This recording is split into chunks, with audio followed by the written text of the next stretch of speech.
All right, welcome back to Fleckus Talks the Podcast, episode 306. Today on the show, Trump let us down again, this time with H-1Bs. We'll give you the details there. Then, 1 in 8 UCSD students can't do math at a 6th grade level. What? Then in Cringe of the Week, we have some new fun trans characters to show you. And last but not least, in Urban Decay, this woman fell asleep while driving to train. All this and more, it's Fleckus Talks the Podcast, episode 306, ranked the best news podcast of all time. Because words are just words until action actually starts. And actions speak louder than words, but at the same time, words speak louder than actions because sometimes it's the right thing to do. Very cool. Very cool. It's Fleckus Talks the Podcast featuring Richard Grapple.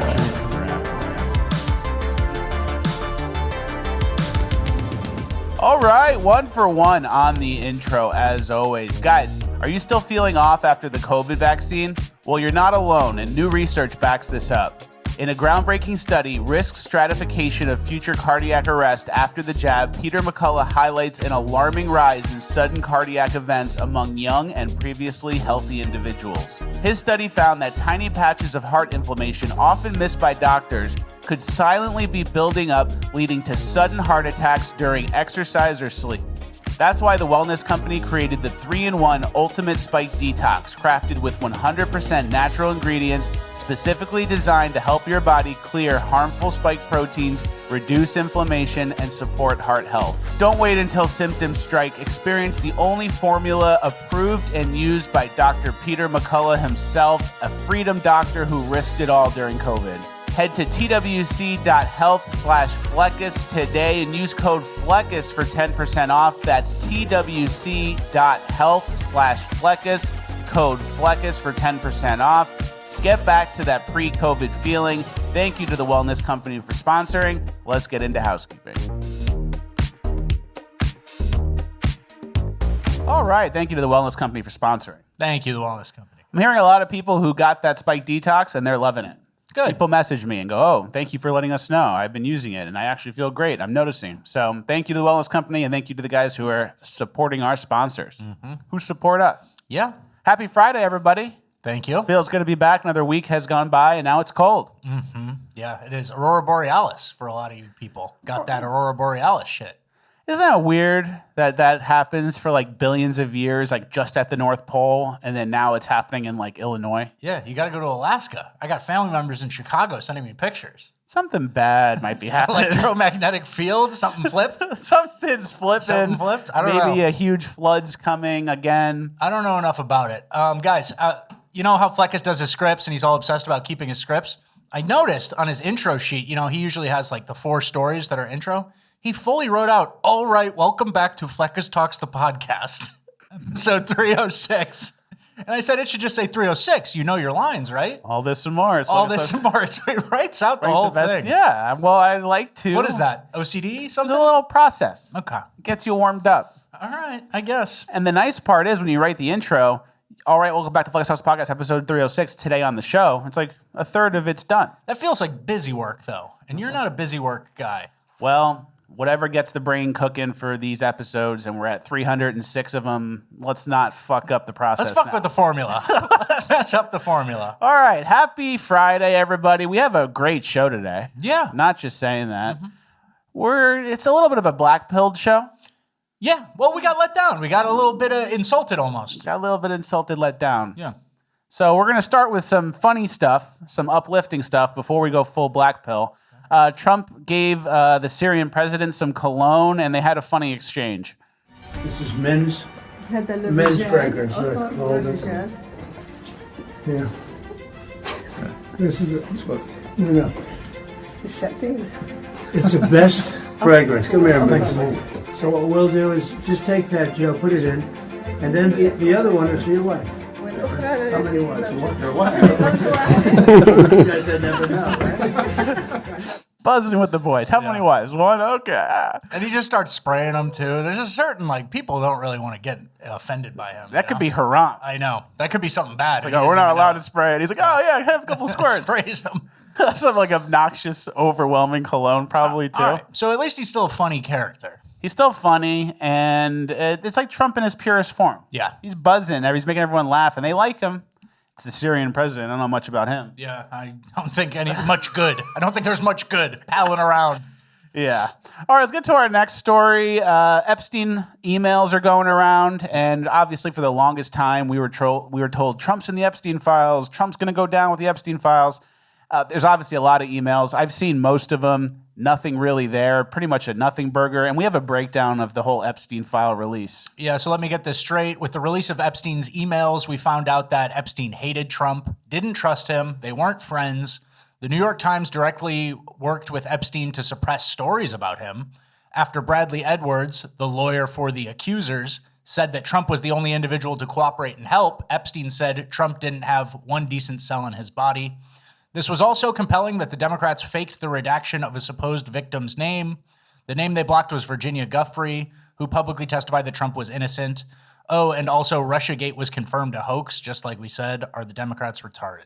They probably look at the files and go, look at this. Epstein said he's a piece of shit. Epstein mentioned Trump. Yeah, that's basically the gist of it. I'm getting really tired of, and then the Democrats use Epstein emails for them. And it's like, you guys are, it's the biggest spin zone I've ever seen in my entire life. And it's just very weird that it's totally like an information, as Alex Jones would say, an information war. It is an info war. Yeah, so. And that's the reality. It doesn't even matter what happened, or it's not about helping the victims. It's just well, Trump's name is listed. We can redact this person's name and make it look like it was him. And it just shows how far off the truth the Democrats are in that case. Republicans too. And Republicans are in power. Shouldn't we be having more access to this? Shouldn't we be doing whatever we want? Me and Fleckus were joking before the show started. We were thinking, when was Epstein's heyday? Just the years.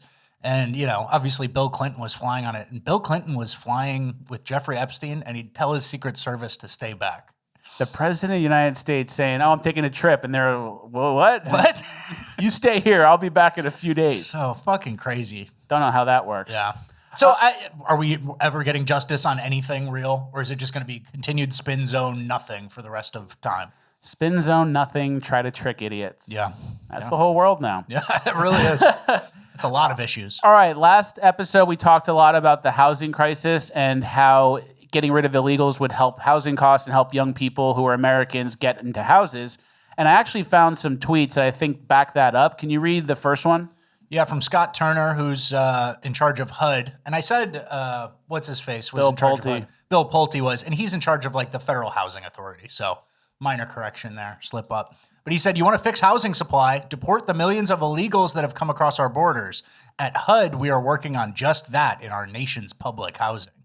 Very true. How many illegals are in our nation's public housing right now? A lot. That's what I'm saying. So, And then this next tweet I thought could take it even further, and this would actually solve a problem. want to see home prices and rents drop 50% and self-deportation spike 300% overnight? Make renting or selling property to illegal aliens a federal crime. That would be sick. Yeah, Think about the self-deportations if there's literally nowhere to live. Yeah, totally. And I mean, that's the pipe dream though, but what's the point of even showing that? We can't even get a bill with trans people not in girls' sports, So I don't think we're going to have any federal laws passed overnight with Chuck Schumer dragging his heels on it, right? So Pipe dream. yeah, it's nothing, but it goes to show you. I mean, there would be such a huge impact if the illegals actually were forced out. Yes, exactly. And if Trump committed to one or two of these issues, say he committed to mass deportations, shutting down legal immigration, shutting down H-1B, and then some voter integrity stuff, that would be a W for his last term. Totally. And that would set up the road for the next guy to take it over from where he left off and keep working on stuff. So it's do the things I didn't get to energy. So it's if you just committed to those things, voter integrity and deportations and legal immigration shut down as well, that would be the foundation for a good start for actually a golden age type thing. Yeah. And instead we got 50-year mortgages so far, and we're going to get to some of the other stuff Trump is up to. But a common theme recently on our show is we have so many domestic issues that need to be addressed and limited bandwidth. And we're spending all this time on foreign policy or international relations and things that, the average American voter, they're a win on the international stage. But I'm sorry, there's an order of operations here and domestic really comes first. It's very true. And one of the things that, like you mentioned, that Trump is botching is the H-1B conversation. He had an interview with Laura Ingraham the other day, and here's an important clip from it. Republicans have to talk about it, Laura. And does that mean the H-1B visa thing will not be a big priority for your administration? Because if you want to raise wages for American workers, you can't flood the country with tens of thousands or hundreds of thousands of foreign workers. You also do have to bring in talent. When we have plenty of talented people here. No, you don't. We don't have talented people here? No, you don't have certain talents, and people have to learn. You can't take people off an unemployment line and say, I'm going to put you into a factory where we're going to make missiles, or I'm going to put How did we ever do it before? Well, when you and I were I'll give you an example. In Georgia. We get it. Yeah. And it's obviously disappointing, but I think I found a good explanation as to why Trump does this and what his thought process was. Can you read that first tweet? I guarantee this is how Trump got his understanding of visa workers. Trump asked some executives about why they can't just hire Americans. Executives tell Trump that Americans just don't have the skills. A lie. Trump believes executives. I think that's pretty much it. Yeah, I mean, it's bad PR, and he kind of goes on to talk about that Hyundai plant in Georgia that was mostly staffed by Koreans who had questionable legal status, and that plant got raided, I think probably a month back at this point. So, but horrible messaging and horrible PR, and like not the kind of thing you expect Trump to say about American workers. Like, no, we just don't have them. Then isn't that a problem? Isn't that a bigger picture problem? If that's true, which I know it's not. You know how many STEM graduates can't get a job? And so, I mean, he's just conflating maybe in his mind the Georgia plant with all H-1B fraud, which we've totally covered, the nepotism displayed in H-1B, the amount of tech CEOs who get away with way cheaper labor because of H-1B. Indian to Indian to Indian H-1B. Indian chain H-1Bs. So I don't know. It's just disheartening to see. And then you roll that off of 50-year mortgages, you start going, huh? Should I snap my finger back? Yeah, why don't you snap it back on live TV, please? And then Scott Besson came out and tried to clarify his position. Can you read that? That's a theme of the administration these days. Somebody oversteps, and then Some nerd comes out and goes, he actually meant this. Somebody has to clarify. Treasury Secretary Scott Besson clarified that Trump's plan for H-1B visas is to temporarily bring in expert overseas workers to train Americans and then send them back. And then in parentheses there, after they have a couple anchor babies and marry someone and get a green card. And then they have to stay. Yeah, and then they're here. Then they're just as American as you or I. That's what Vivek Ramaswamy says. Yeah. And then the big problem here is that the H-1Bs, like you said, are not these high-skilled jobs that only Indians can do. We have a stat here. 80% approvals for H-1Bs are for entry or junior-level jobs. And a lot of times we train them to do the job, which means we could have just trained an American. Yeah, but it's a lot cheaper to do an Indian, and it's Ramesh's cousin. Yeah. So that works out great. And then soon the whole company is Indian. Yeah. And like you said, you can't pay Americans slave wages. The Indians come here, they're willing to grind. Yeah. And it's not even slave wages. It's just slightly less than the median income. It's just like a savings of maybe 30 or 40% sometimes. Mm-hmm. And then they have to be on their best behavior. You can't jump ship. They're tied to your company, right? That H-1B approval, they're tied to you. So it's a little indentured servanty. Indentured servitude. Foreign indentured servant, modern day. And they like it because they get a chance to be here instead of India. Yeah. I'd probably do it if I was an Indian, but it's our job to kind of stop them, right? Exactly. And then Matt Walsh had a good tweet about it. Even if it were true that we don't have enough talented people in this country, which it isn't, that would be all the more reason to stop importing foreigners. We need to train up our own people. Give actual Americans a shot. America is for Americans. And then James Lindsay had like a really bad response to that tweet. I'm going to just point out a slightly uncomfortable that a historical source for this line, America to the Americans, in this exact kind of context, is Hitler's famous January 1939 Reichstag speech. Matt is unlikely to know this, of course, and less likely to care. Oh, Matt Walsh is a Nazi. So that's all he does. That's all James Lindsay does all day. What a pussy. Now, you're to win people over back in the conservative movement. You're calling Matt Walsh a Nazi, basically. Any Indians following me now? Like, that's who you're catering to? Yeah. We have an example of what an H-1B looks like. This one's from Indiana University. And we've gone over this. We had the whole episode after Christmas. This has been a long-raging battle. Trump did the 100K thing for new H-1Bs and then kind of backtracked that. We were early to H-1Bs. Yeah, of course. And so we know this is an issue, right? And here's just another example to pile on. Indiana University, that heartland, Bloomington, Indiana, Middle America, plans to use an H-1B visa for a marketing generalist position. Does anyone seriously believe no American could do this cushy $68,000 a year job? We need to fix this. Very true. And I saw a woman who quote tweeted this and said, I'm a graduate of Indiana University in marketing, and I would love this job. And she was like a black woman. She was an American black woman. And yeah, what are we doing? You have marketing students. They go, it's like a direct pipeline. You don't need to open up the search forever. And they go, you don't cook with your feet. Yeah, we need toes. How long are your toenails? That's important for the marketing generalist job. You don't wash your hands, do you? Yeah, and then here's the H-1B wage thing, H-1B pay versus median pay for different job types. And you can see just across the board, it's cheaper to hire an H-1B. And that's how they undercut our workers. For the most part, yeah. And then that's a one-for-one job. And then think about it. That's a home that's going to an H-1B. They occupy. They got to live somewhere. A job going to them. Money going back to India for the most part because there's remittances. It's just all in all a scam. And for marketing generalists, there's this big thing where they pretend that India, we need these database managers and shit. We need all these technical roles, as if no Americans can do that. It's just so unbelievable to me. Yeah, and then their kids go to school with your kids, and who knows if that's good or bad. I don't think it's good. Yeah. Then I found this tweet of kind of reasons to be blackpilled lately. Oh, it's been a bad couple of weeks. 50-year mortgages, thinking H-1Bs, thinking H-1s are making U.S. missiles, abysmal deportation numbers, Antifa still mobilizing against Turning Point USA, walking back $100,000 H-1B sponsorship, rhinos refusing to gerrymander. That's a big one. We talked about all the opportunities to gerrymander, and nobody did it, really, in all those extra states. Texas was the only one, I think, who followed through. Republican infighting, communist getting elected mayor of the world's financial hub, attorney general getting elected after fantasizing murdering Republican children. That's the Virginia AG. Tucker being ostracized by AIPAC-funded Congress members. Am I missing anything?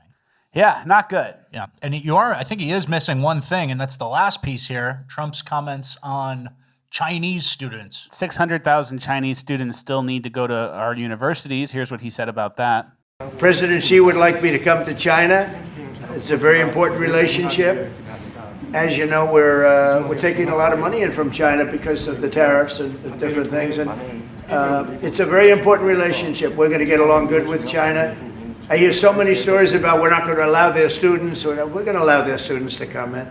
We're going to allow, it's very important, 600,000 students. It's very important, but we're going to get along. Yeah, more better to spy on you with. Yeah, we've covered multiple stories out of the University of Michigan of them doing that plant stuff where they're kind of trying to poison crops or something. They're bringing weird funguses and molds and stuff that destroy crops. I just read a story. Bioweapons. I just read a story about a Chinese either woman or a couple who bought a trailer park that's right outside where we keep the B-2 bombers.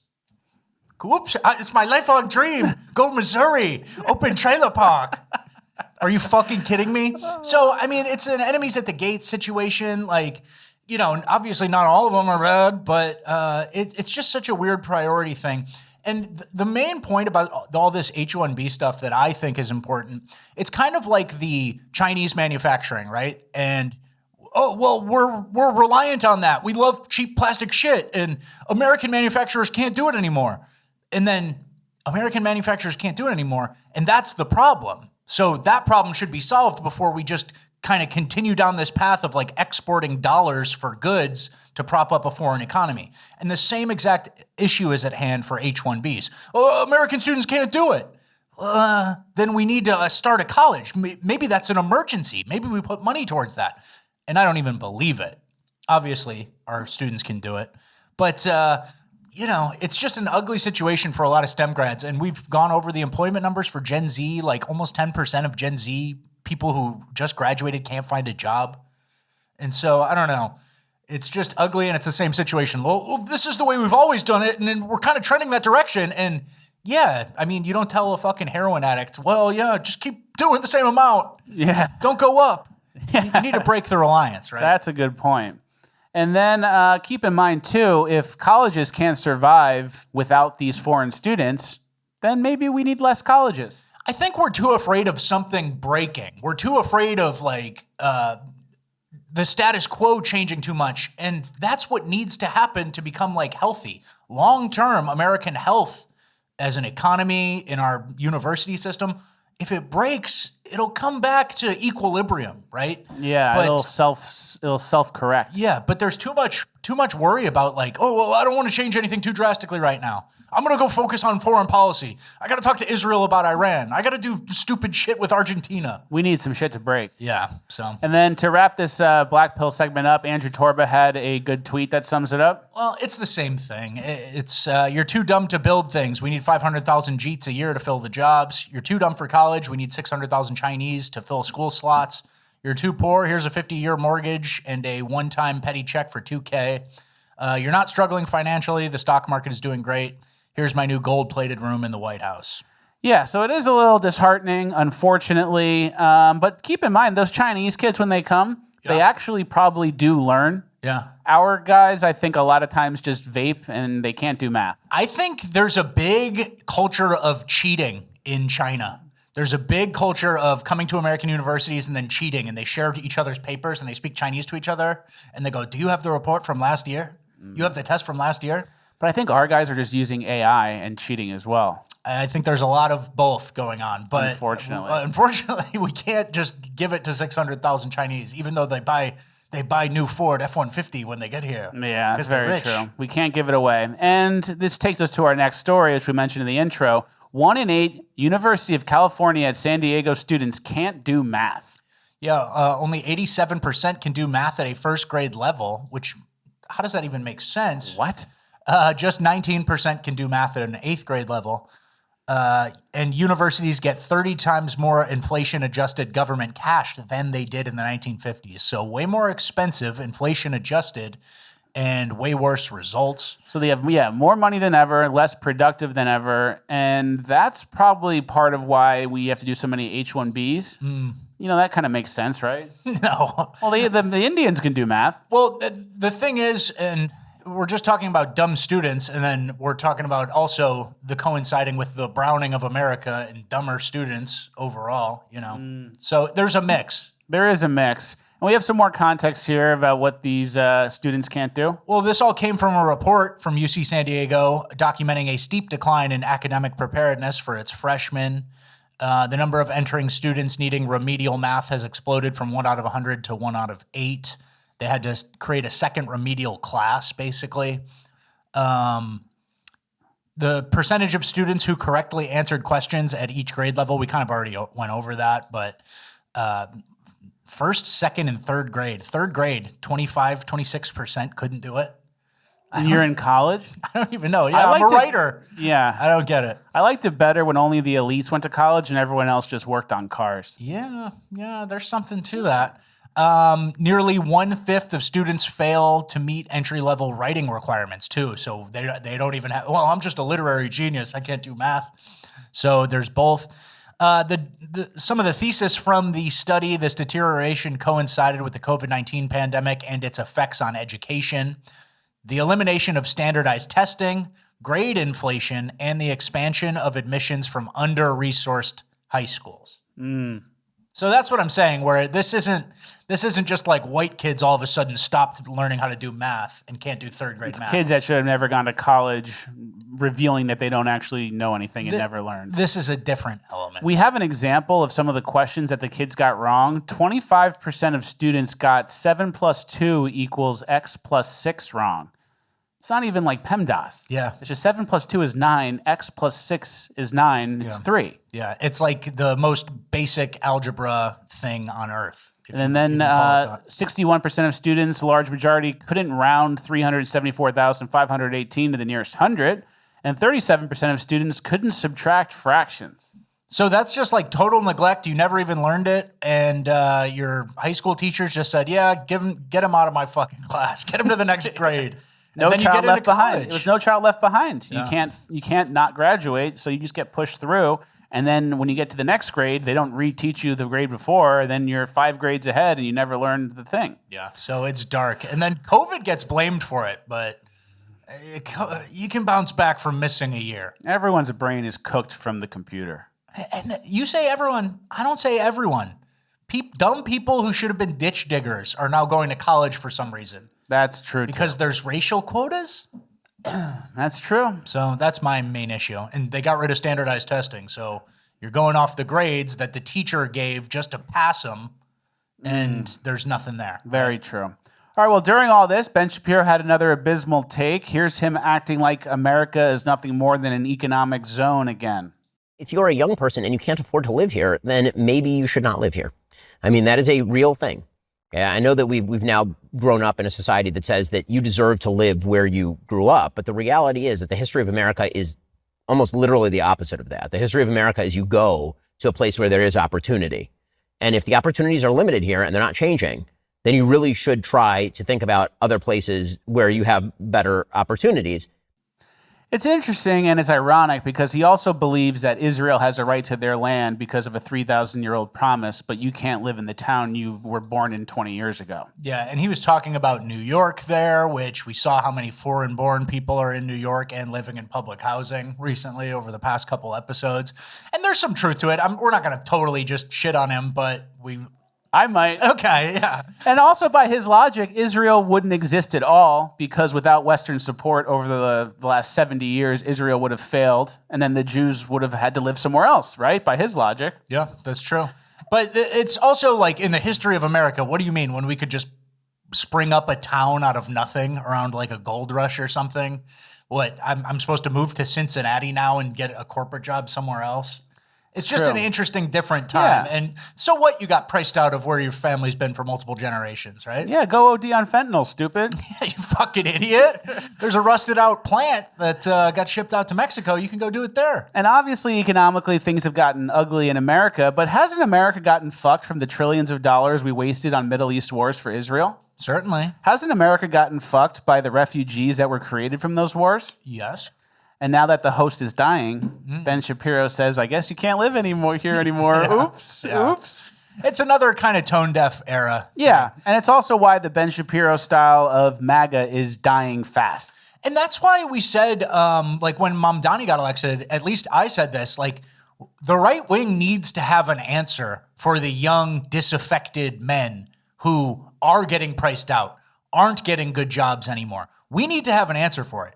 And my answer, the simplest, easiest Band-Aid to rip off is deport as many people as are illegal and reduce the number of visas, every kind of visa that exists in America. Because we need a reset. We need something. We need to open up some homes, right? Yeah. Instead of this like, well, pull up your bootstraps, stop doing avocado toast, get the fuck out of New York. There's an oil field somewhere. You know, I like New York. There are other things to be done, yeah. And what do you always say when you go back to Long Island? Who's out there? Sausage, egg, and cheese sandwich. Salt, pepper, ketchup. And then there's migrants on bikes. On bikes, that's what I was looking for. And they're wearing migrants on bikes. They're wearing pants and long sleeve clothes and hoodies in the summer. And they're stolen they have from a Macy's. backpack and they're riding their bike. Yeah. That's Long Island. Don't even remind me. That's who fucked you over. And so, I mean, they ride around with all their stuff and they ride a bike and you're an adult like using bike as a transportation. This is a nice neighborhood and you're on a bike with all your stuff on a bike. And it's not like one of those Cannondale $10,000 bikes. It's like an old mountain bike.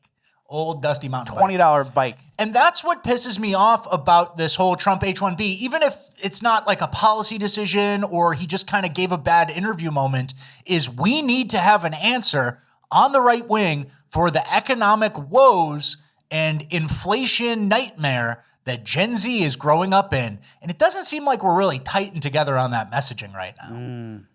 Here's $2,000, maybe. Here's $2,000. You better make under 100K. And if you make under 100K as a family, you're probably already getting some free shit. And then not really, but then $2,000 like 20 years ago is like $10,000. Yeah. You know, like it's not even worth $2,000 anymore. Yep. Sucks. All right, well, we're in our migrant section. So we got to shapen up, you know? We got to do something fucking correct and get our messaging right. I think Trump's getting some bad advice from some tech-type people who are in his ear, all those people who donated to his transition fund and whatever. And he said give Bibi Netanyahu a pardon. Did he? Yeah, he like sent a letter to whoever saying pardon him. We have major domestic issues right now. Something bad. And I don't really like the foreign policy shit that's going on. So I hate it. We got to lock in. Otherwise, we're fucking smoked in 2026 for the midterms. Gavin Newsom will come and do something in 2028. And keep in mind, we're in the holidays now, basically. Yeah. So the next couple of months are nothing. Then you get back from the holidays, and it's like January, February, whatever. But then it starts to get warmer. And then when it gets warmer, it gets hot. It's basically, and once it's hot, it's election season. And then it's election season, and then it's the fall, and then it's election. We're at the election 2026, and we have nothing to show for it. And then the last half of Trump's term, if Democrats regain power, is just going to be like a big circus of them trying to impeach him or something. And he's older. Yeah. Trump's going to be like 85. Less fight in him. So we really got to lock in. But then, oh yeah, Peter Thiel, J.D. Vance will do it. Yeah. Bad. We'll see. All right, let's get to our migrant section. We have an example of an H-1B hire here. This is the H-1B trash man on the train. This is how they get rid of. This is how they keep the train clean. It's very important to keep the train clean. Yeah. You got to throw the trash out. It's leaking all over the. No, there's some stuff falling out. Yep, not our problem. And then you also have the H-1B foot out boy. Yeah, the foot on the door handle. On the handle. The feet on the door handle. You can't make it up. I know. I would if I wrote that as a joke. You'd be like, "It's too obvious." The guy's got his feet on the door handle. His feet are out. The meme is one guy's throwing trash out into the nature, and the other guy's putting his feet on stuff. Yeah, and one of my favorite parts of this, he doesn't even try to get it off the tracks. It's just on the next track. The debris. It's not like he winds up and throws it over the fence or something. It's just on the next train track. And he's wearing a vest in his job. This is his job. Yep. But he's got to come to here and do a tech job that you can't learn. Mm-hmm. You're too stupid. He's smart. Yeah. The trash man. Yeah. And now we're going to get to some of the grim results from our recent immigration problems. This is a Minneapolis school. And if you look around, everyone's Muslim. Not just Muslim, but Somali, which is a worse form. Even the mascot of the school is now a camel. I looked up, I tried to find what school this is, and then you see all the kids are, pretty much everyone is a Somali, and there's a couple of old school administrators still hanging on. They haven't put in their request for transfer in the back. You see these white people in the back, nice ladies. They have a camel as a mascot. And they go, what the fuck happened? Now we're just babysitting these Somalis. So that's how quick it happens, guys, and that's why I say we need to lock in. Yeah, there's the camel. We do have some good news. Net migration is down for the first time in 50 years. Yeah, Trump and Noam have jump-started an agency that was hamstrung and barred from doing its job for the last 4 years. For the first time in over 5 decades, the United States is on track to see negative net migration. Foreign-born population has declined by 2.2 million this year, which includes 1.6 million illegals who have voluntarily self-deported and 555,000 deportations. We are actually already covered this. Yeah. So, but, it's good to see the number go down. You need to go all in and honestly just get it as much done as you can. But the problem is the more deportations you do, the more sad stories you see of like the woman having the baby ripped out of her arms and the guy faking a seizure. And then in the midterms, they're going to like run off that and win off that. Yeah. And so I'm also just not happy because this can be undone by 1/4 of President Biden. Yeah, 1 month of the border open, you get 1 million people back in. So that's why we really need to seize our opportunity because this could easily be reversed. And then I don't want to live in a world where we go back and forth between Democrat and Republican, and then all the Republicans do is kind of like stop it for a second, and then it goes back to the avalanche of foreign people. Very true. All right, let's go to our abroad migrant section. We have bad news for the European invaders. A lot of the Muslims feel unsafe in the UK because of racism. I'm an NHS GP. My sister is an A&E consultant. My other sister works for the police. Now, Britain is really divided right now, whether that's anti-Muslim hate, anti-Semitism, LGBTQ plus hate, and the working class feel really left behind. As a brown person, I've never felt more unsafe in the country I was born in. Never felt more unsafe in the country he was born in because of racism as a brown person. Yep.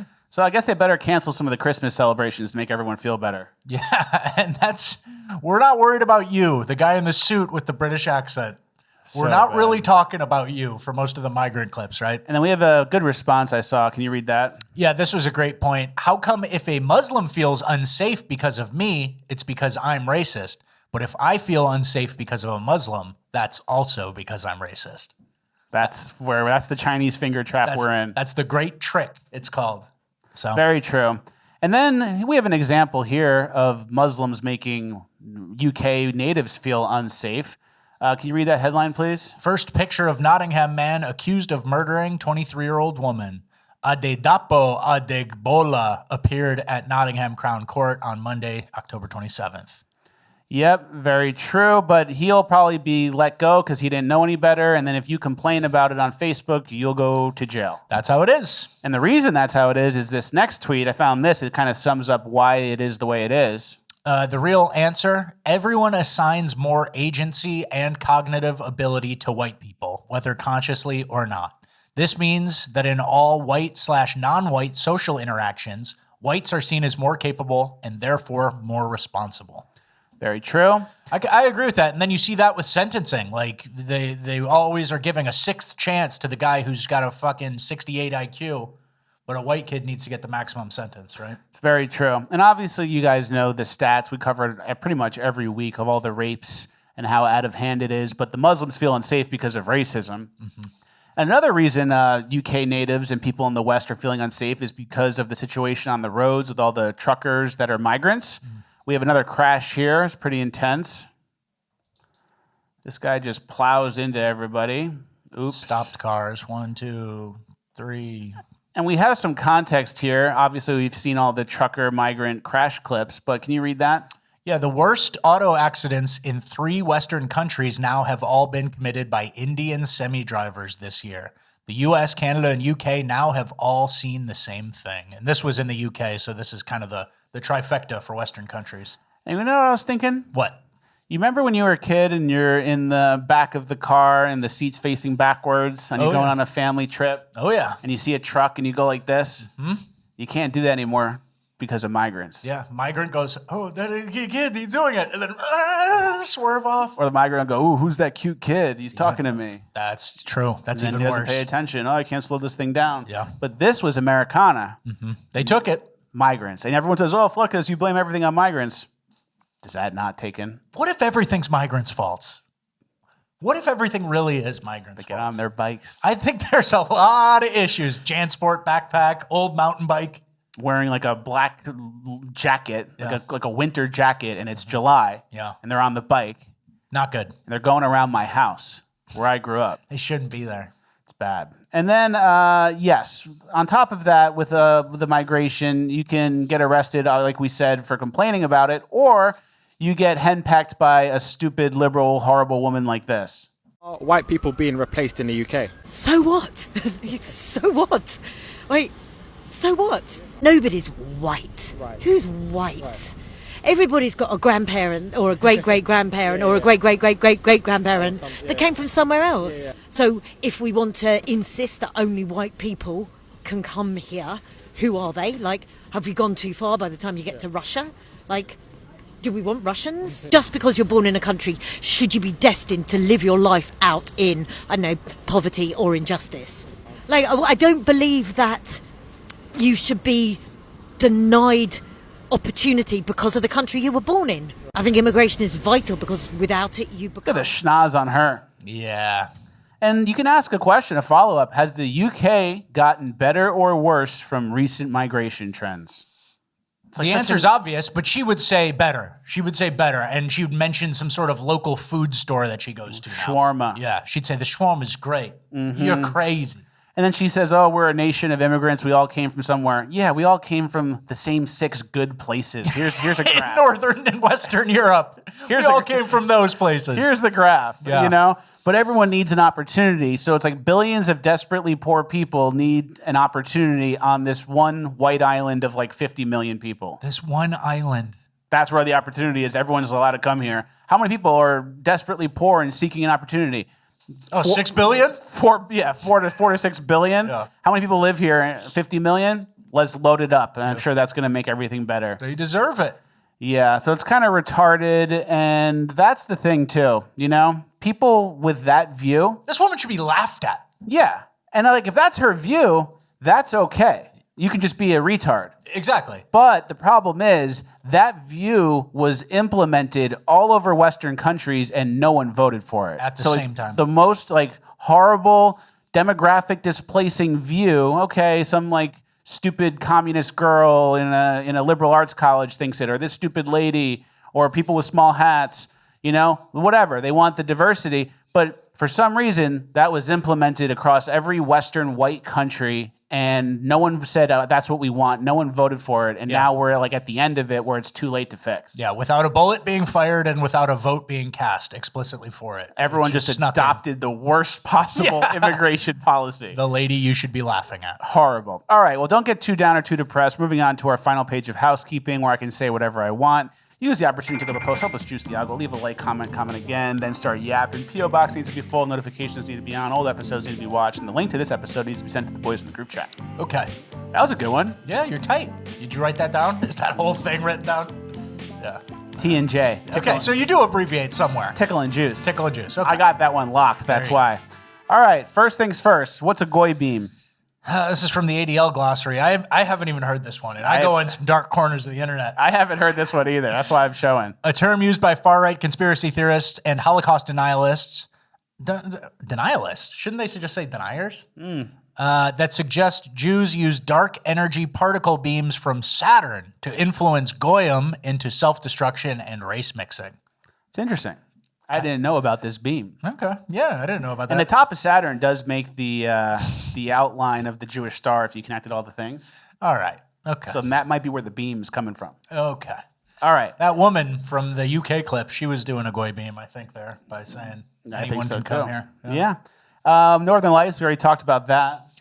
Anything else? No. 31 Atlas, I heard, is speeding up now that it's back from behind the sun. And it's moving faster than it was before. So we still got time on 31 Atlas, spaceship, aliens. Okay. You'll apologize to me soon. This next story I thought was very interesting. You know when we talk about eating meat? Yeah. And everyone's trying to like change people from eating meat, and they're even doing the Lone Star tick disease, which is man-made. They released that in Martha's Vineyard. Luckily, I didn't get bit. But it makes you basically allergic to eating meat. They're trying to gear everyone away from eating meat, and they're going to make us all vegan and weak, even weaker. And a lot of the reasons is animal agriculture uses so much water. You've heard that, right? Yeah, a pound of cow takes like 100,000 gallons of water. And it sounds like a lot. And you kind of hear it and go, maybe meat's not the best. Greta Thunberg type talking point. Greta Thunberg type shit. We actually found a debunk to that. Can you give it a read, please? Yeah, this is from Sama Hool. He says, it takes 15,000 liters of water to produce 1 kilogram of beef. Sounds horrifying, except here's what they don't tell you. Those 15,000 liters breaks down as 94% green water, which means rainwater that falls on the pasture, 4% blue water, which is actual irrigation, 2% gray water, recycled water. So 94% is just rain that was falling anyway, rain that the grass absorbs, the cow drinks, then pisses back into the soil within days. The 4% blue water, that's 600 liters. Compared to almonds, 12,000 liters of actual irrigation water per kilogram, 20 times more than beef. Almonds require intensive irrigation in drought-stricken California, draining aquifers that took 10,000 years to fill and will never refill. And so the main point of that, the trick, they count rainfall for beef, but not for plant crops. If we counted green water for almonds the same way, those numbers would be astronomical. So your grass-fed British beef uses rainfall on land that can't grow crops.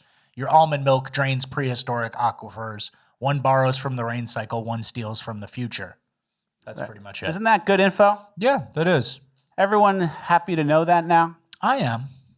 I knew something was up. I like to debunk stuff where you go, I'm going to keep eating steak, but I know it's not good. It is good, actually. Okay. You should keep eating steak. Yeah. All right, next. I think there's something, steak made us strong. This relationship with the cow, milk, white people specifically, I think there's some sort of deep esoteric relationship between us and the cow that people want to take away from us. Maybe I'm getting schizo now here. And they think that will really weaken us if they take away our relationship with the cow. That's how we got ahead. Cow, pigs, Cow, pig, chicken, eggs, milk. Run it. Africa eats dirt. Mud cakes, those Haiti mud pies, remember? Indian people worship the cow. Eat shit and cook with their feet. Yeah, okay. No, but a little far. They do eat the boot. Yeah. It's good for microbiome. Yeah. You're eating shit, brother. And if you think about it, Chinese people, they eat rice. They're little. Yeah. Native Americans. Rice and fish. A lot of the Asian people are fish heavy. They're ocean heavy. And that's why they slurp it right up out of the ocean. And then Europeans from the best countries, eggs, milk, chicken, cow. Cream, butter, all the cow products. They want to get between us and the cow, and we need the cow. And that's why we're all 6'4". I'm 6'3". What are you, 5'11" and 3/4"? You're just under 6? I'm 6 foot and 1 inch. Okay. All right, whatever you tell yourself. In high school, I used to say I was 6'3", and I would stuff my boots with like heels of like shoes, like the inner soles of shoes. Yeah. And then college coaches would come meet me, and I would just be like on these platform shoes. George Costanza. Like 6'4". Yeah, and then they go, wow, that guy, he seemed tall, but his arms were really short. His torso was crazy. Where's the height coming from? What's this? Where's the height? Trying to figure me out. Everybody did that, though. And I was 6'3" on my high school program, and but I was 6'1" when I got to college. And that was an official height. Yeah, So for 6'1" is where I'm at. All right, we have really important news, maybe the most important news of the whole episode. Okay. Jimmy John's reveals the Pickle Witch, a sandwich with pickles as bread. It's pretty good. They ran this as a trial a couple months ago. And it was great. Yeah, apparently, I've only heard stories. stories. I tried to get it, but it's pickup only. But I am going to get that this weekend, I believe. You like that? You like that kind of stuff? Because, yeah, At a certain point, it becomes too much pickle. If you could carve some of the pickle out, it could be interesting. Okay. And for keto, that's keto AF. Yeah, for sure. And you get like an Italian sandwich, and you do some oil and vinegar on the pickle. You get like a nice acid, fatty yum. I don't want to say mayo, but a little mayo in there. He does mayo. He Salt, goes pepper. crazy on mayo. Goes crazy. Yeah. All right, last piece of the final page of housekeeping. We've had light housekeepings lately, final pages. Yeah, so what? Sometimes I it's ran light. out of stuff. Yeah, sometimes it's light. I've been having a lot of stingray sting dreams. That you got stung by a stingray. Not of me being stung, but of me almost being stung and getting away barely. Like the thing swipes at me and I'm like going like this, or I'm going like this, and it's trying to get me. That's but weird. It doesn't.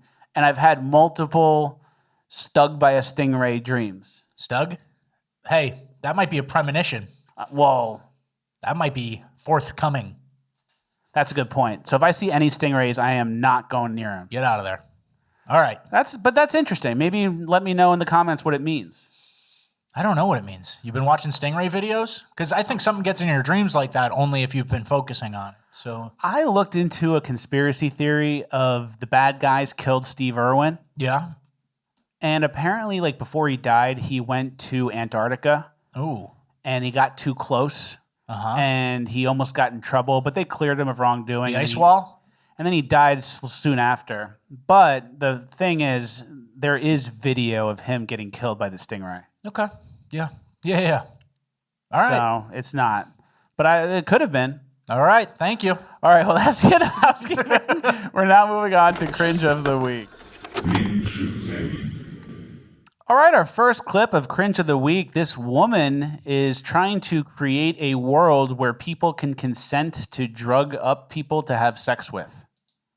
If we actually grappled with the fact that sex negativity is what causes this type of behavior, then we could create a world where in a idyllically sex-positive world, someone is able to pay conscious women to come and be drugged so that I can get my kink out, my fetish on having sex with unconscious people. There's a consensual way to do that. Okay. Is she sitting on 3 chairs? They brought the diner bench out for this pig. She's sitting on 3. Am I looking at 3 chairs put together for her to sit on? Yeah, 1 bench. And so let's get to what she was talking about. A world where you can consent to drug and have sex with an unconscious person. So what were the guys who were going to pay for this doing before that? I think some pretty dark Nightcrawler type stuff. You could almost be like, oh, anyone here for the consensual drugging sex party? You're all getting zipped up and getting put into a van. We're going to take your DNA and your fingerprints and cross-reference them with unsolved rapes. Yeah. Okay, guys? Yeah, and then she's saying we need to create the world where, and it's like, no, we don't. Yeah, fat sex therapist. Fat sex therapist. What do you think about that? I don't want to say. I'll say it. I don't think she could even do that many positions. She's too fat to fit different positions. And I don't want to get too vulgar, but what could you possibly be telling a skinny hot couple?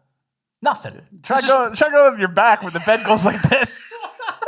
Just rock back and forth. Yeah. Oh, that's so true. Have a friend help. And you want me to read Yeah, this? we have some other ideas from her. Yeah, this is from the Philadelphia Inquirer. To end fat phobia, we need to dismantle Western civilization, says Philly therapist Sonali Rush Atwar. Yeah, so she's working on it, starting with dismantling that couch. Yeah. She's the fat sex therapist on IG, apparently. So we're not even making fun of her. She calls herself She knows fat. she's fat. She likes it. Yeah. It's another Rorschach test. The fat, and then some are disgusted, and some are like, oh, yeah, I'll take advice from you, you non-binary pig. But yeah, the stupid ideas woman also wants to end Western civilization. Boom, big shock. I bet she agrees with that woman from the migrant section. Who cares about whiteness in the UK? It's all the same thing. It's all one big bad idea, molding in and rolling into every piece of your life, right? Snowballing downhill. Exactly. Well, let's get to some trans stuff. Okay. We've been hot. I don't know. What happened? We went away from it for a while. But now they're back. But we have some new characters popping up. Yeah. All right, our first clip is a new trans bathroom confrontation that just dropped. Me? Yeah. I'm trans male. Okay, so you're a girl, because I felt very uncomfortable. Okay, you're a male in the girls' bathroom? I mean, I'm born female. No, it's not okay. There's little girls in there. No. Don't tell me no. I have First Amendment rights. Unbelievable. I don't mind talking to people. There's all little... So I was at Barnes & Noble a little while ago, and I was in the bathroom, and I came out of the stall, and this dude's in there putting on his lipstick, and I got scared. My heart sunk. And so I left the bathroom, waited for him to come out, and as you can see in the video, I questioned him. I'm like, I still don't know to this day. Is that a chick? A dude? I don't even know. But the Men don't go women bathroom. I don't even know. Is that a chick or dude? I think it's pretty fucking obvious, lady. But this video is not about her. Yeah, and how about the stupid woman coming to the defense and rubbing the trans's arm? Like a child. Like a baby. Yeah. Like a baby. And it's a consistent theme that we're seeing where a trans person's feelings need to be protected more than the feelings of like normal women and children. Yeah. So like a trans person's feelings are more important than your feelings or your daughter's feelings in the bathroom. That's, I think, going to be a theme of this section because we're not listening to the people objecting. There's just like no discussion going on. It's just, you're wrong. I'm going to go console the bunny ears, facial hair, pink dress fetish guy who just went in the bathroom with some young kids. And Barnes & Noble lets it happen. Yeah. How can Barnes & Noble do this? Yeah. And then they say, this is like where I kind of have a question. In this case, she says, I don't know what I'm even talking about. She was born. Do that a lot. No, but she said that I was born female, yeah. and she's becoming a man, but then she's using the women's restroom. And then it makes you wonder, like, all right, technically, according to our rules, you should use the restroom that you were assigned at birth. Uh-huh. Which bathroom should this person go in? I think you just go into the one bathroom door stall at Subway. Yeah. I think you go to the Subway and you use the one person bathroom. Yeah, you got to stop at Subway. You're constantly stopping at Subway, whether you need a sub or not. Yeah. I agree. And also keep in mind with the trans bathroom debate, the logic for the trans side of the argument is we need to use the bathroom we feel comfortable in because if we go in the men's room, it's dangerous because there's men in there. Comfortable. But then in a lot of times, like you're a man and you're almost like by your own logic, then you're dangerous in a bathroom with a bunch of women. Yeah, totally. So you have to keep that in mind too. And I was thinking this to close that clip out. The trans person didn't even have to go to the bathroom. They're putting lipstick on. They're just in there to get off and let people look and go, oh, what's going on? And like they like the attention from being in the women's bathroom and applying lipstick. Okay, yeah. But do you think that person should be in the women's bathroom if they were born female? I don't know what it was. It was born female and then like taking testosterone, but still has tits and has the beard and shit. Has a beard, yeah. Yeah. I don't know. I don't know. I think you shouldn't be out in society like this. Yeah. That's my take. I really don't know. I have no At home. solutions. You go to the bathroom at home. Yeah. All right, moving on to our next clip, another trans character. This guy is running for office for the Green Party in the UK, and he became trans. Without a shadow of a doubt, it is a transphobic comment. It's dog whistling at the finest, you know. It's gaslighting. It's everything. By attacking a minority group, it's just, yeah, you know, it's a shame. Yeah, so that's a politician. And attempted politician. I don't think he's going to win. But that's a good way to get ahead in politics. Yeah. This is him without the privilege of being trans. You're just a bald, fat guy. Mm-hmm. But then you throw a wig on. You're part of an oppressed class now, brother. Can't tell me shit. And I think this might be, I'm always searching. You're right that we're searching for new characters. This might be the lowest effort trans I've ever seen in my entire life. Yeah. He talks like he's watching the football match at the pub. He's like, isn't that just all right? He still has the same voice. He's just got the stupid wig. He just threw a wig on. He has the same glasses. That's it. So this is who's out there, guys. And then there was a mean ET meme made about him. Very mean. Very mean. That's not even true. Look at him. This is just a certain type of British guy, that fat pub guy. Lots of fried beige foods. That's all he eats. He should be getting drunk and like almost getting into fights every weekend. I don't know. Yeah. Or, that's an Arsenal fan. He fights them. Yeah. I don't know what the team. But he becomes trans, and then the women defend you, and then you become like an oppressed class. He likes it. Let's get your ideas to the front. Next, we have the BBC talking about how trans breast milk is the same as normal breast milk. Now, a transgender woman's milk is just as good for babies as breast milk. That's according to a letter from the medical director at University Hospital Sussex NHS Foundation Trust. The claim was made as part of a response against campaign groups. The trust referred to studies and the World Health Organization guidance, including one case. We get it. Yeah. Just as good as regular milk.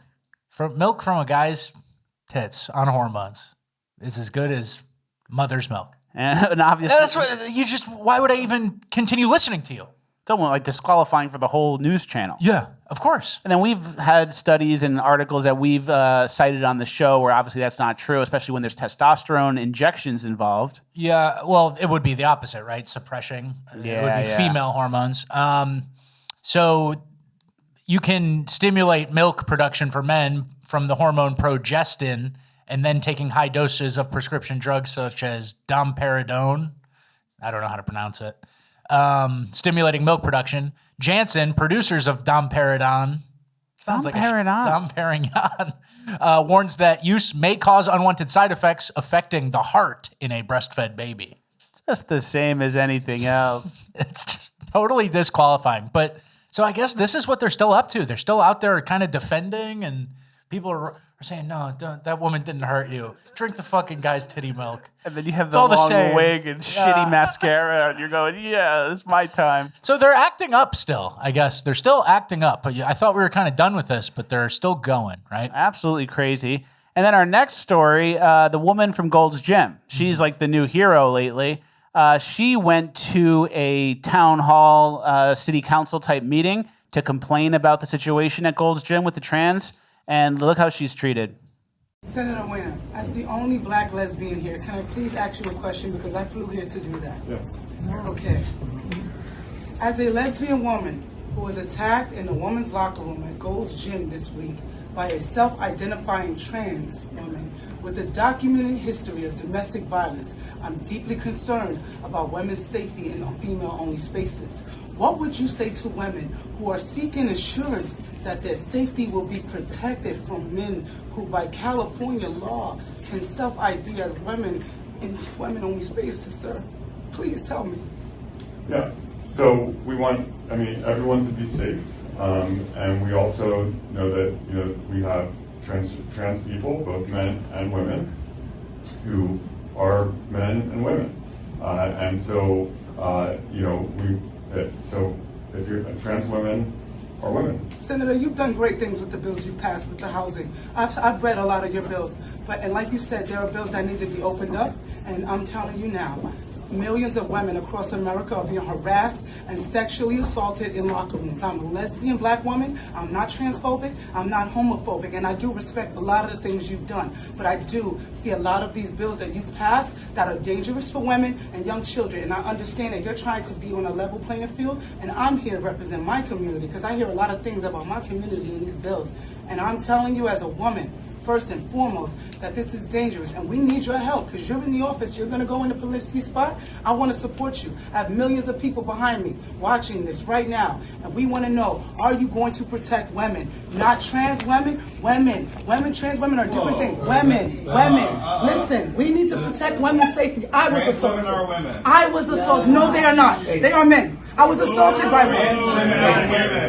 He broke his wife's jaw so bad she needed reconstructive surgery. I'm a lesbian. I'm not transphobic and I'm black. So if there's another black woman in here who wants to tell me how they feel, please join in. But all of you are not. And I don't know who you are, what you are, but I'm a lesbian and I'm telling you right now, men are harassing women in the locker room. Isn't it cool how in like California the currency is like what you are? I'm a black lesbian, so like you have to answer my question. You can't just like say, "Oh, you're a white guy," and throw my opinion away. Yeah. I'm a black lesbian. I'm a lesbian. No, and this is such a weird and interesting scenario, right? And we've seen this kind of before in the trans battle where someone gets wronged, right? Like, remember that dad who got his son taken away and his mom was transing him in the state of Texas? Riley Gaines is a good example. She was a swimmer who was against Leah Thomas, a.k.a. Will Thomas, that guy had his cack out on the podium and shit, Penn swimmer. So these people get created, and we just witnessed the creation of one, the Gold's Gym black lesbian woman, who I love. This is good fun. This is fun shit. It seems like she's a leftist, too. Like, she's like, Scott Wiener, I like your housing bill, but this is fucked up. She didn't read the bill. I know. And I'm a black lesbian, and you have to listen. And she at one point goes, is anyone else here a black lesbian? Because if not, you have to listen to me. I'm in charge now. But so this is a theme we've seen, and I think Riley Gaines is a really good example of it. If you guys don't know, obviously the Leah Thomas counterpart who kind of spoke out got her platform because of that. And people just don't fucking listen to her. She gets like made fun of by AOC on Twitter. People like take jabs at her. Nobody takes this seriously. Once you go out against the trans thing, it's over. Like, you can have as much currency as this woman. She's not going to get shit done. But this is like, she's motivated. She's on a crusade right now. And this is who people should listen to. The violent guy who was in the locker room, barely even pretending to be a woman, broke his ex-wife's face so bad that she needed reconstructive surgery. But we have this other asset here, Protection of Women and Girls in Sports Act, just to kind of show you how much this is along party lines. The Democrats voted 203 nay. Republicans voted 100% yay for it. 100% on each side. And so, like, this is an issue that is 100% already decided. And Scott Wiener is going to get squirm out of it in California. He's not coming to help you. There's going to be no law about women in the locker room, only real women. And it's just so funny that it's so delineated right now that even when they have this victimized woman, the lesbian black woman who's checks all the boxes, nothing's going to be done. She's not going to get any support. And like, we support her, even though you know who we make fun of. We'll make fun of lesbians. She probably votes for Kamala Harris. Yeah, we don't agree with her politically, but we agree with her on this issue. But what does that get you? You're not going to go anywhere. It's just a weird, fucked up world that we're kind of in right now, right? Yeah, they created like a warrior out of her, like Bane and Batman. Exactly. I was born in the darkness. She's on a mission now. I was born in the Gold's Gym bathroom. And no one's going to listen, which is the fucked up part, right? All right. Well, that's the end of Cringe. Now moving on to Urban Decay. There's a lot of Urban Decay, believe it or not.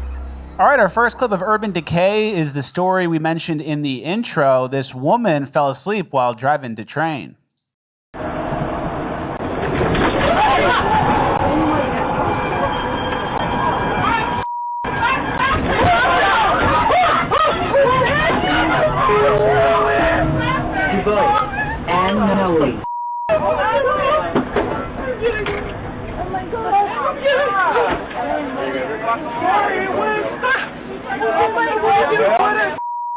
I'm sorry. Relax.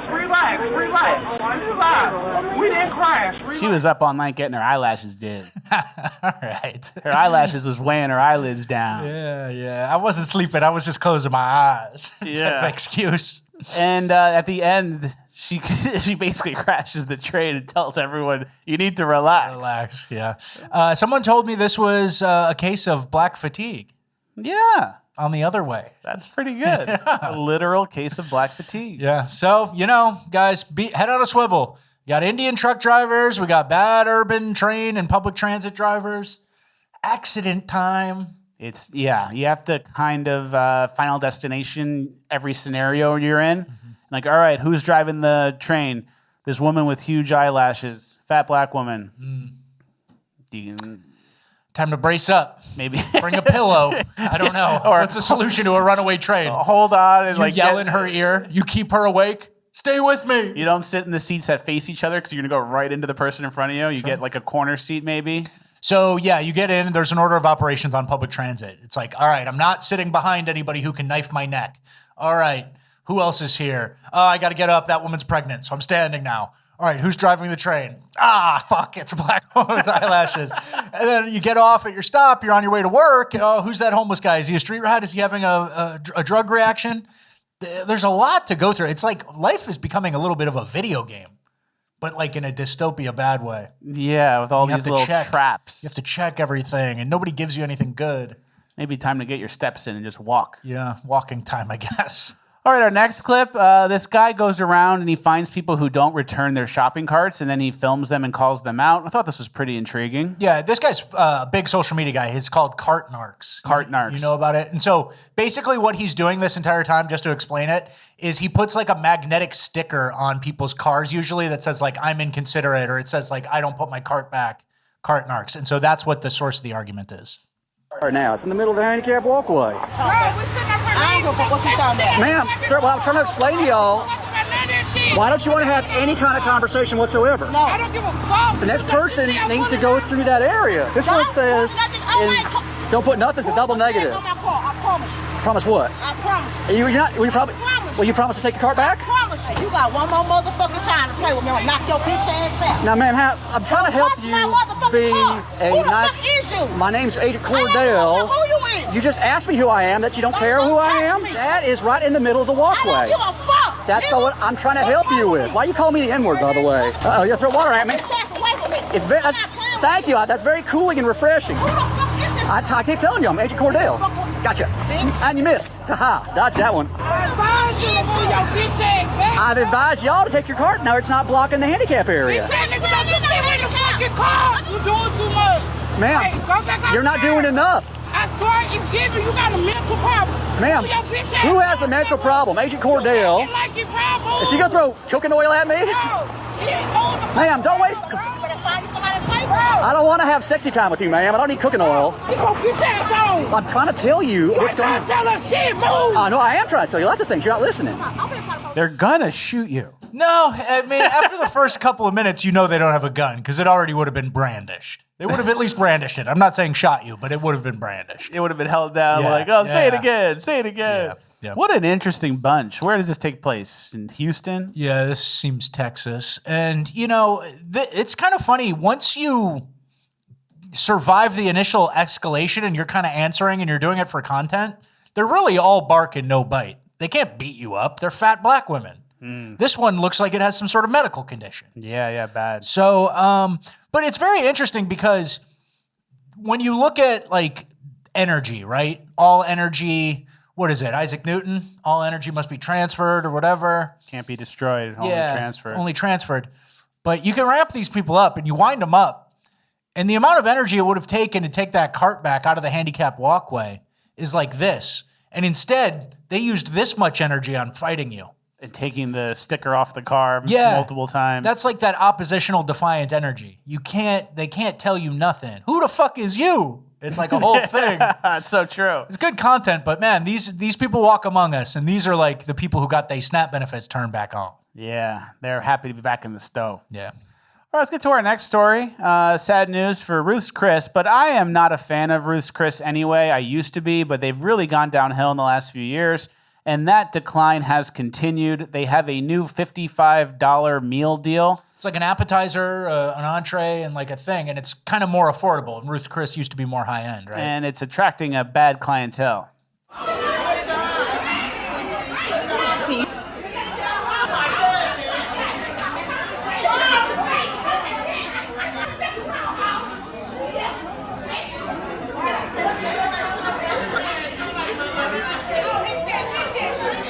Ruth Chris is loud now. Yeah, cover your ears.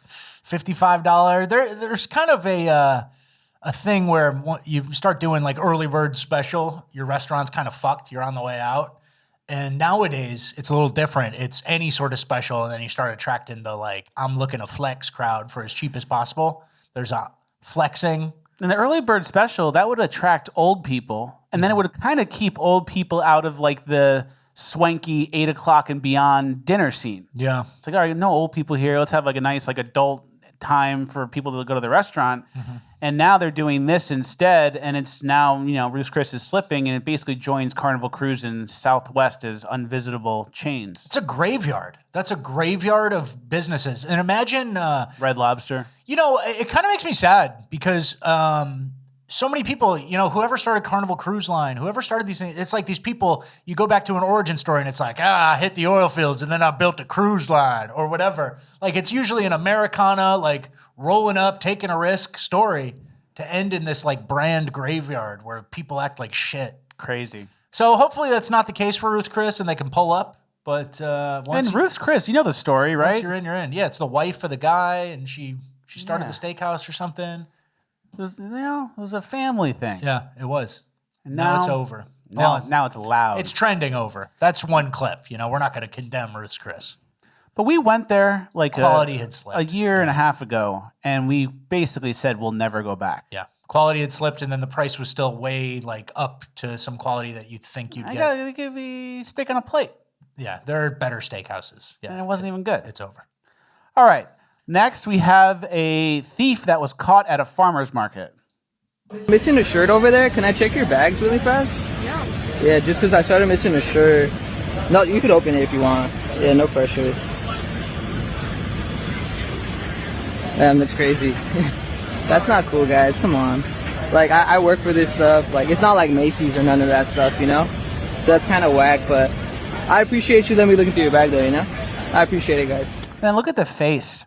When she's caught. She's smiling, they're laughing, no shame. Just caught you stealing, you go, yeah. Yeah, and then there's a vibe here too where he's like, thank you, I appreciate you.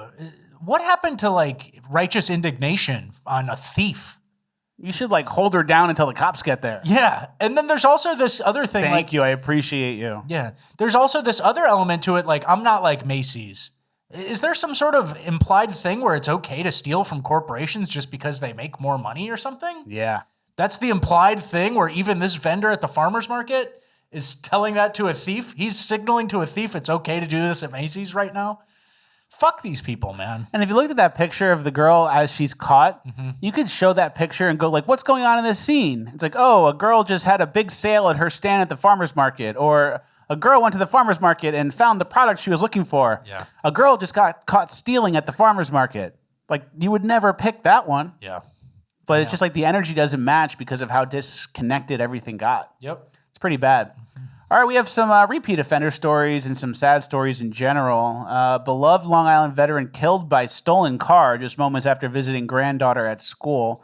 Killed by stolen car is one way to put it. Yeah, the stolen car just revved at him. Stolen car. It was a black driver who was driving the stolen car who killed this Vietnam veteran who was an 80-year-old man who had just visited the elementary school for a, I believe, Veterans Day thing or like a celebrating veterans thing. And he's dead now because some guy was driving a stolen car. And he drove into him full speed and then sent him flying, and the guy fled on foot. So it wasn't like, oh, are you okay? It's just, I got to keep going. Nope. Pretty bad. Next, we have a stabber. Is the blue line, is that Chicago? Yeah. Can you read that, please? A 27-year-old woman was stabbed in the chest while sitting on a bench at the UIC Halstead Blue Line platform late Saturday night. The attacker, described by police as wearing a pink beanie and carrying a knife, fled the scene and is still at large. This comes just 3 months after Irina Zarutska was murdered on Charlotte's light rail. Public transit in major cities is becoming a no-go zone, especially for women, and leaders keep pretending it's normal. Look at the knife. You see this guy walking around the subway. Gigantic knife on the blue line. And then you guys think, like, what's the difference? Irina Zarutska was like a fucking watershed moment almost. And then what's the difference between this guy and Irina Zarutska? The girl hasn't died yet or survived it, and we don't have video of the brutal stabbing. So I feel like, and they got the picture of the guy, all these CTA stations, especially the platforms, have cameras. The footage is out there. What is there, some sort of racial reason to keep this? Yeah. A random stabber? Like that, and the point I'm trying to make is that Irina Zarutska was such a bad visual and so crazy and upset so many people. This type of shit happens across every major city all the time, everywhere. Wow, another black stabber, random. Yeah, who could have guessed? And like, my point is that should inflame the same things that it did with Irina Zarutska, but when you don't have the video or his rap sheet right in front of you, it becomes you become hollow. Oh, I just saw one of those last week too. Mm-hmm. You know? It's a good point. You need to stay angry almost. And then when you see the trends and you see the cities becoming unlivable because there's all this violence, and you start to notice who's doing the violence over and over, you get gaslit by city leaders like Brandon Johnson in this next clip. Approach that. Look, the safest communities in America, they all have one thing in common. No black people. They invest in people. Let's say it on 3. 1, 2, 3. They invest in people. Yeah, I thought it was no black people. No black people. They invest in people. That's what it was. Mayor of Chicago on a podcast. All the best neighborhoods invest. It's all the government. It's no magic soil. It's magic government spending. And it sounds nice, and everyone on the podcast goes, yeah. Like everyone's misunderstood. But the communities that he's referencing, the black community gets the most investment. Yeah. So we have like the nicest areas are the areas with the least black people. That's just what it is. And the areas that get the most government subsidies and benefits are number 1, Native Americans, number 2, Black and African Americans, number 3, Hispanic Latino, number 4, white, and then the last one's Asian American. Yeah. So he's trying to make it like, oh, we just need a chance. We need government investments and government programs. You already have them all. Yeah.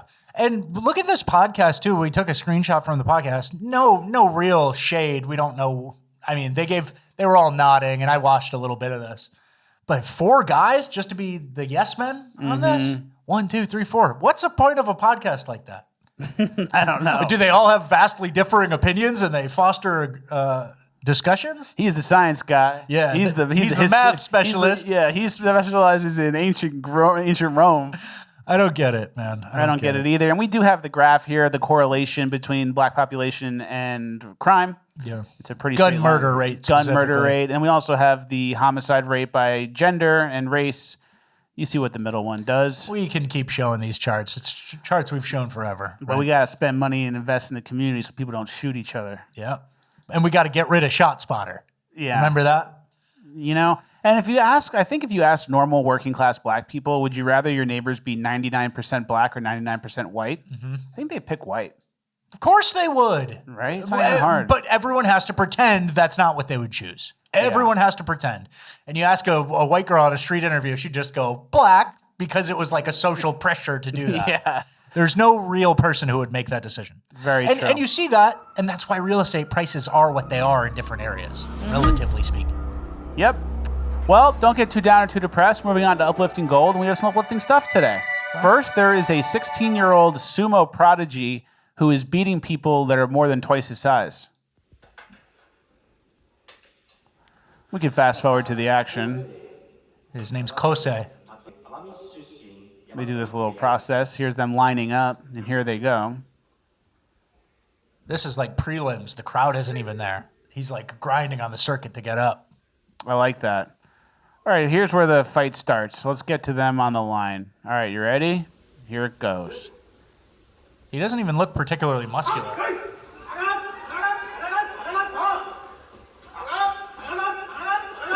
You really make him wear thongs, too. Wow. Dug him out. And if you watch the initial push, like him coming off the line, all you got to do is keep driving your feet. The big guy, just look at him. Look at his feet. Yeah. Flat-footed. He's flat-footed, and he just takes it. and he tries to wrestle him up top. Now, I'm not saying I'm a better sumo wrestler than this guy, but college football as an O-lineman, you kind of learn hand placement, Move your feet. staying low, and it's gotten to the point where I saw that, and I was in my head like I could probably get that big guy out of the sumo circle, and then I looked up sumo in America, and there's a place in Orlando. Oh yeah, you gonna start? I think you're too. I'm thinking about it. You'd be good. I know you'd be good. The only problem is, especially you're a little thick butterbean, 5'11" and 3/4, like we talked about and earlier. I just get low, and I just don't stop driving my feet, and then the guy just goes, "Whoa!" I'd support you. I'd train with you. Would you go watch? Yeah, I'd go watch. I'd go with you. And you'd train with me? I'd help you train. I'd be like the guy in the sweatsuit and the beanie who comes to the training, but I'm not doing it. And you help oil me up and help put the thong on? No. So There's no oil. There's no oil. So, but I looked it up. I looked up the sumo. You gotta wear the diaper. You gotta wear the thong diaper. Yeah, but you can wear. I'll wear. See, that would be bad for you. I'll wear like compression shorts. Yeah. I'll wear like Under Armour spandex. You don't want to show people. I'm not putting my ass out there like that. Yeah. But it is something interesting, and I looked up. It's Orlando Sumo Club. There's a lot of big fat fucks in it. Well, that's where Samoan types. Yeah. Oh, yeah. You don't want to go against a Samoan. Yeah. But it's something I'm thinking about. If you guys have any sumo experience, let me know in the comments because there's something there. But then also, you line up for your first match, you fire out, pop your Achilles. You get hurt, you blow out. Your Achilles just rolls up your leg, and then you go, goes all the way shit. up your calf. I haven't really pushed like that in a few years, and now I need like Achilles surgery, which is like a 2-year recovery. Yeah, sir, what's your health insurance? What health insurance do you have? I'm an illegal immigrant. I'm an illegal immigrant with a Trump accent. Yeah. I'm an illegal immigrant, not knowing what accent to do. I'm an illegal. I actually can't even do a Trump. I don't know what accent I would do. French. I'm illegal. Yeah. Like I don't have an accent to go, and I can't speak Spanish because they go, "Oh, you speak Hispani? Oh, we speak Spani," and I go, "No speak Hispani either." Imagine you did like Japanese. Like I'm illegal. I never fix the leg first. then send me the bill. Send me the bill in the mail. Send it to the address on my ID, which I haven't lived at in 4 years. All right, that's enough. All right, next. I don't know. You guys are not going to like it. Don't even do this. I know, but it's already here. Husbands Adam and Ali are a mixed faith couple who tied the knot in the summer of 2023. More gay guys kissing? They're not kissing. It was a Muslim and a Jewish gay guys get married. I'm gonna cut you off right there. Not even a good joke. I know. You got any bits for it? I noticed nothing's written down. Israel-Palestine gay wedding. You know what, buddy? They didn't even kiss. You're asking for something bad here. All right. Let's move on. This next thing, it's called Never Smoke Alone. This guy invented a thing that smokes cigarettes.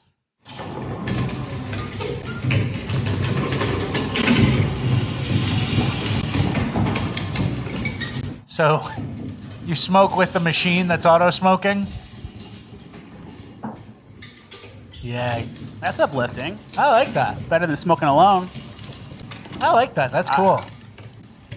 I kind of wish I smoked cigs. It's just an ingenuity thing. Do you ever wish you smoked cigs? I bought a pack of cigs. Did I talk about this? No. I bought a pack of cigarettes recently, just for fun, and I smoked one. It's still sitting there. Does it make you dizzy? No, I like it. I mean, it's not good for you, but have a random cig, wake up, drink a coffee, have a cig. Something Americana about that. American spirit. That's cool. What can you do? Every time I've ever smoked a cig, I've been like drunken after college, and I don't even like it, and it makes you dizzy. And then like even cigars, I don't love. I try to do it. I just really can't do cigs, and I can't do dip. Every time I try to dip in college, I would get dizzy. I felt like I was going to throw up. The light would hurt. I'd go under the table. Just say you're a pussy. Just say, I'm a pussy. Look the camera in the eyes. Pussy. Say, I'm not a nicotine. I'm not a real motherfucker. I'm not a real motherfucker. When are you going to smoke your next cig? I don't know. I bought it for no reason. When you bought it, it's like an impulse. Did you buy it? Did you smoke it in the car? Yeah. You were driving to the car? Yeah, I drove home. I'm smoking a cigarette. People probably thought you were the fucking man. Maybe. That's cool guy shit. Probably not. Yeah, it's stupid. Probably not nobody cool at all. thought that. Yeah, it's horrible. Dumb. But it felt good. I liked it. You know, it's not like I always, I had a friend growing up who his dad used to smoke like, a lot, rip him, smoke a ton. And I was like, oh, his dad must have been smoking for a really long time. Like, when did he start? And he goes, oh, when he was 34. Like, he just picked up smoking like almost nearing middle age. That's crazy. One of our friends was smoking cigarettes. I think he said when he was 11. Really? Yeah, like Southern smoking. Oh, cigarettes. yeah. I was smoking cigarettes when I was 11. Yeah. And it's like 11. You stunted your growth, brother. That's like that. You know who you are, brother. 11 is like this tall. Yeah. What do you mean he's 11? Smoking? What? You got a I just bad see influence. I just see 11-year-old smoking cigarettes. Like, what are you doing? What's going on here? You have to parent him. You have to. All right, Pure Americana clip of the week. This guy has a plan for when he gets spam callers. This is what he does when spam callers call him.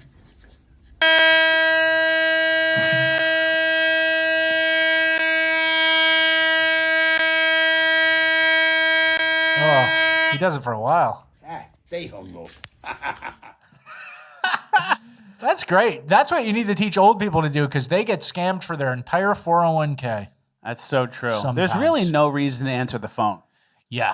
And I saw a funny Chinese donut boy post the other day, and it said, like, the mail is like a scary game because 99 out of 100 things are just like stupid advertisements. And then there's one thing, if you don't reply, you go to jail, like tax stuff. IRS, yeah. Yeah. So it's interesting how answering a phone call is completely useless these days. True. All right. IRS will never call you. Is that true? Yeah. They'll never Then call how do you. they even know? You can call them. How do they even know where you live? They always know where you live. I know. They're always sending me shit. I don't know. Well, you're always in a little bit of trouble, brother. You're always doing bad shit. There was a thing that happened You're always to me. fucking up your taxes. There was a thing that happened to me, and this is like a bad fleckus example of a story. Yeah. Where the California Tax Board or whatever sent me a letter. Or whatever. They sent me a letter saying I owe them like $4,000, right? Uh-huh. And then they were saying I owe them $4,000 because in 2022 I didn't file the correct tax, whatever. I didn't even live in California in 2022. Wow. But they kept calling me and like trying to get me. We have to update this W-9 and like the company. I think it was like for Patreon. Like my Patreon got deleted, so I don't even have one. I can't talk to them. Mm-hmm. So eventually, I just paid the $4,000. Whoa! Even though I didn't even live in California. And then they hit me up again and go, 4K, go away. Actually, you owe us $23 more. And I'm like, okay, here you go. And they go, well, actually, you didn't file the taxes, blah, blah, blah. So now I'm going to actually do my amended file, and then they're going to have to send me the money back. So you didn't realize that I moved out of California in 2020. Yeah. And in 2022, they go, oh, you didn't file taxes, and we have this record. And it's like, I moved twice out of the state since then. All right. Boring. Stupid. You sent money on a year that you know you didn't live there. Just to make them go away, and then they still didn't go away. Stupid tax. All right. Have a nice weekend, everybody. FleckUsTalks.com for Bonus Land. We have a good Bonus Land dropping tomorrow on Saturday at 11 a.m. We've been doing really good Bonus Lands lately. Yep. I love the Bonus Land. The last one, we spent half the Bonus Land just kind of talking and yapping and making fun of my bad spending habits. Yep. We have a new example of a bad spending habit, but we're only mentioning it in Bonus Land. All right. Have a nice weekend, everybody. And we'll see you at Bonus Land on Saturday. 100.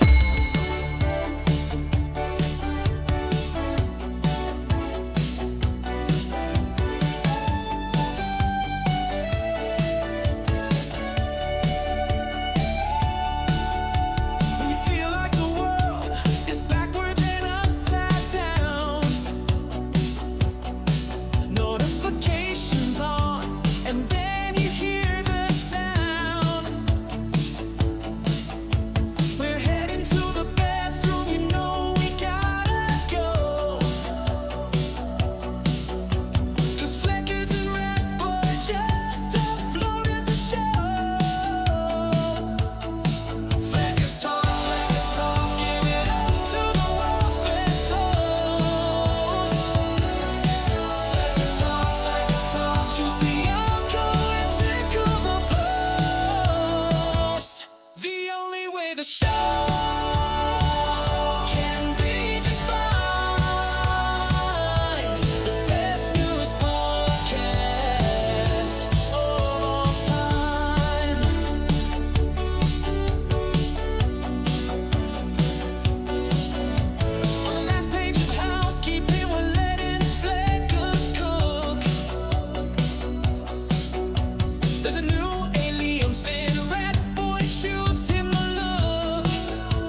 homophobic and I'm black. So if there's another black woman in here who wants to tell me how they feel, please join in. But all of you are not.